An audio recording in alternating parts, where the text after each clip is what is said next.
Je, unajua umuhimu wa michezo kwa mtoto?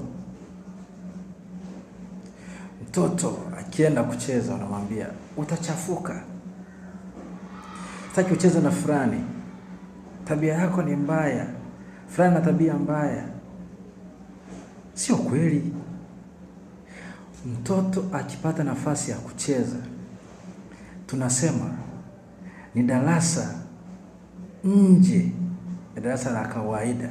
Anaugeuza uwanja kuwa darasa. Kuna mambo mengi mtoto anajifunza. Mzazi, mlezi, nisikilize.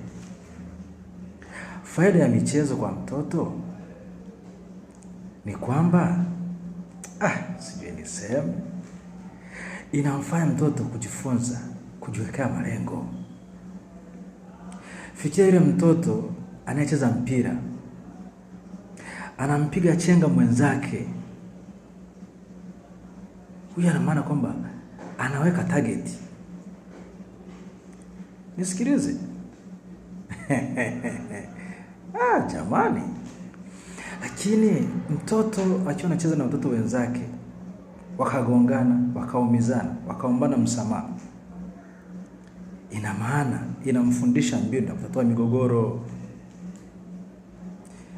Tumeshindwa kutatua migogoro tukiwa watu wazima kwa sababu hatukujengewa misingi. Yawezekana tungejifunza tukiwa watoto kupitia michezo na watoto wenzetu. Sasa hivi tumeshakuwa wazee. Hata kukimbia uwezi, utarudi uwanjani. Lakini kwenye michezo kuna uongozi. Kuna timu ina kiongozi. Kuna mhamasishaji, anahamasisha wenzake, njoo tucheze. Hebu fikiria kidogo. Ule mchezo anaofanya mtoto wa baba na mama na watoto pale, anajifunza nini? Kumpa majukumu, kuwa majukumu ya baba, anapewa majukumu ya mama, anakuwa majukumu ya mtoto, anawajibika, mtiifu, anakuwa msikivu, usifanye hiki, nitakuchapa. Lakini pia anajikumbusha yale ambayo anasikia kutoka wazazi wake.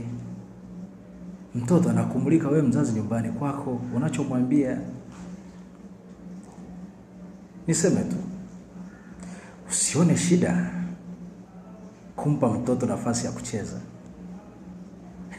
Shida zake acha hangaike nazo, lakini usimbebeshe shida zako wewe mwenyewe kwa sababu ukucheza.